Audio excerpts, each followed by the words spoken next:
बिस्मिल्लाहिर्रहमानिर्रहीम। मेरा नाम रईस इकबाल है और आप इस वक्त देख रहे हैं मेरा यूट्यूब चैनल बहार उर्दू। उम्मीद है कि आप सब खैरियत से होंगे। हम इल्म बयान की चौथी किस्म पढ़ने जा रहे हैं, यानी किनाया। तीन किस्में हम पहले पढ़ चुके हैं, जिसमें दो तशबीह और इस्तारा तो फर्स्ट ईयर के पेपर के लिए बड़ी अहम है, जबकि मजाज मुरसल और किनाया ये मुकाबले के इम्तिहान की तैयारी के लिए और अक्सर MCQs या मारूजियाँ जो हैं वो मजाज मुरसल की या किनाया की आ सकती हैं।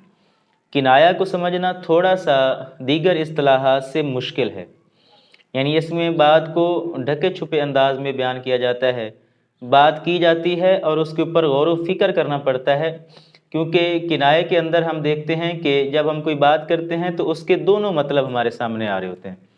यानी जैसे कि मैंने यहाँ तारीफ़ लिखी है कि जब किसी लफ्ज़ को उसके मजाजी माना में इस तरह इस्तेमाल किया जाता है कि उसके मजाजी माना में उसके मजाजी मैनी भी मुराद लिए जा सकते हैं और उसके हकीकी मैनी भी मुराद लिए जा सकते हैं।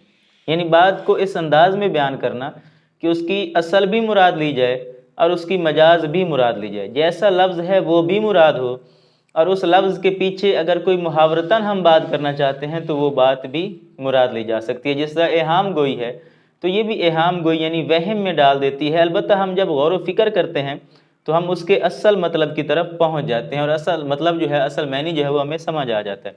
मसलन हम वैसे ही एक मुहावरे इस्तेमाल करते हैं, ये एक हम तरकीब इस्तेमाल कर लेते हैं, आब हराम। अब आब हराम जो है ये शराब को भी कहते हैं, लेकिन आब हराम आब पानी को और हराम यानी जो पानी हराम हो या सही ना हो या अच्छा ना हो तो इससे हम मुराद ले सकते हैं। तो इस तरह की बात करना कि जिससे उसके असली लफ्ज़ी मतलब भी लिए जा सकें और उसके पीछे जो मुहावरे का मतलब है वो भी लिया जा सके। मसलन जैसे है सब्ज़ बाग दिखाना, अब ये मुहावरा है तो सब्ज़ बाग दिखाना अगर हम इसके अंदर गौर करें तो यानी कि उसको बहलाना या फुसलाना या किसी चक्कर में ले आना, और साथ हम बेशक उसको वो मतलब अपने सरसब्ज़ बाग दिखा सकते हैं। तो ये दोनों मतलब उसके अंदर पहला जब हम मतलब निकालते हैं तो वो मजाजी मतलब है और हम उसके लफ्ज़ी मतलब की तरफ जाते हैं, लेकिन थोड़ा गौर व फिक्र करने के बाद फिर हम उसके हकीकी मतलब की तरफ भी पहुंच जाते हैं और हमें समझ आ जाती है कि कहने का मकसद क्या है। अब इसकी कुछ इकसाम है, उन इकसाम के ज़रिए हम किनाया को समझने की कोशिश करते हैं। 6 इकसाम हैं किनाया की। पहला है किनाया करीब, दूसरी किस्म है इसकी किनाया बईद, तीसरी किस्म है तलवीह, चौथी किस्म है तारीज़, पाँचवीं किस्म है रम्ज़ और छठी किस्म है ईमा। अब पहली किस्म जैसे हम इसके ऊपर थोड़ा देखते हैं कि किनाया करीब। अब किनाया करीब के अंदर हमें ज़्यादा गौर व फिक्र नहीं करना पड़ता और बात फ़ौरन ही हमें समझ आ जाती है।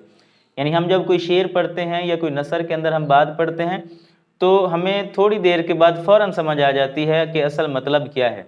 यानी हम उसके लफ्ज़ी मतलब को पहले देखते हैं और बाद में उसके हकीकी मतलब की तरफ भी पहुंच जाते हैं। जैसे कि यहाँ पर एक मीर तकी मीर के शेर का एक मिसरा लिखा हुआ है कि दामन में आज मीर के दागे शराब है।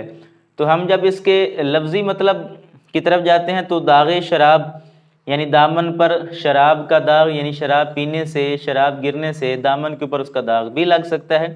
लेकिन हम थोड़ा सा इसके ऊपर जब गौर करते हैं तो फ़ौरन हमें पता चल जाता है, ज़्यादा गौर करने की ज़रूरत ही नहीं पड़ती, कि दरअसल दामन से मुराद उसका ज़हरी लिबास नहीं लिया जा रहा, बल्कि मीर शराब पीने से उसकी जिस्म की बजाय उसकी रूह पर इसका दाग लग चुका है और उसके ऊपर ये इल्ज़ाम लगाया जाता है कि वो एक शराबी है।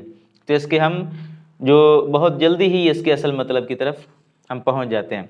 अब किनाया बईद वो है कि जिसके मतलब पर या जिसकी हकीकत पर पहुंचने में हमें कुछ वक्त लगता है, यानी ज़्यादा गौर करना पड़ता है। किनाया करीब में ज़्यादा गौर नहीं करना पड़ता और उसके हकीकी और मजाजी मतलब फ़ौरन समझ आ जाते हैं, जबकि किनाया बईद में उसके हकीकी और मजाजी मतलब तक पहुँचने के लिए हमें थोड़ा गौर व फिक्र करना पड़ता है। जैसे यहाँ पर एक शेर है कि सुबह आया जानिब मशरक़ नज़र, एक निगारे आतिशी रुख सर खुला। अब यहाँ से हम देखते हैं कि ये दरअसल सूरज की बात की जा रही है कि सुबह के वक्त वो तलू हुआ, मशरक़ की तरफ से नज़र आया और उसके बाद फिर वो यानी आतिशी सुर्ख रंग का और उसका सर जो है वो खुला हुआ। तो ये मुराद यानी सूरज की ली जा रही है, लेकिन हम इसको अगर हम मजाजी मतलब है यानी महबूब के हवाले से लेना चाहें तो तब भी हम इसको ले सकते हैं। तो यानी इसका हकीकी मतलब भी हमारे सामने वाज़ेह है और साथ मजाजी मतलब भी वाज़ेह है। तो थोड़ी फ़िक्र करने के बाद हम उनके दोनों मतलब तक पहुँच जाते हैं। जैसे कि हमारी तारीफ़ थी कि किसी लफ्ज़ को उसके मजाजी माना में इस तरह इस्तेमाल करना कि इसके दोनों मतलब मुराद लिए जा सके। अब यहाँ सूरज भी मुराद लिया जा सकता है और यहाँ महबूब भी मुराद लिया जा सकता है। तीसरी किस्म है तलवी। तलवी दूर से इशारा करना, इसमें वास्ता मौजूद होता है लेकिन इसमें दूर से इशारा कर दिया जाता है और इसकी समझ आ जाती है। तलवी का मतलब ही यही है कि दूर से इशारा करना जिसमें वास्ता पाया जाता है। जैसे हम कहते हैं चूल्हा ठंडा है। अब चूल्हा ठंडा, अब इससे हम ये भी मुराद ले सकते हैं कि उनके हालात ठीक नहीं हैं, उनके पास कोई रोज़गार नहीं है, यही वजह है कि बेरोज़गारी की वजह से उनके पास कुछ भी खाने पीने का सामान मौजूद नहीं है, यही वजह है कि उसका चूल्हा ठंडा है। जबकि हम इसका ये मतलब भी ले सकते हैं चूल्हा ठंडा यानी घर में खाना ना बनना। और तो इसके भी दोनों मतलब तलवी के, यानी इसके अंदर वास्ता भी मौजूद है और इसके अंदर इशारा भी, दूर से इशारा भी मौजूद है। चौथी इसकी किस्म है तारीज़। तारीज़ यानी बात किसी और की करना और मुराद किसी और को लेना। मसलन मैं अगर ख़ुद को बुरा भला कह देता हूँ, यानी मैं कहता हूँ कि किसी को तंज़न महबूब को कहने लगता हूँ, लेकिन महबूब को सीधे मैं नहीं कहता और मैं ये कहता हूँ कि चलो मैं ही झूठा हूँ, मैं ही सितमगर हूँ, मैं ही बुरा हूँ, तुम तो बड़े अच्छे हो।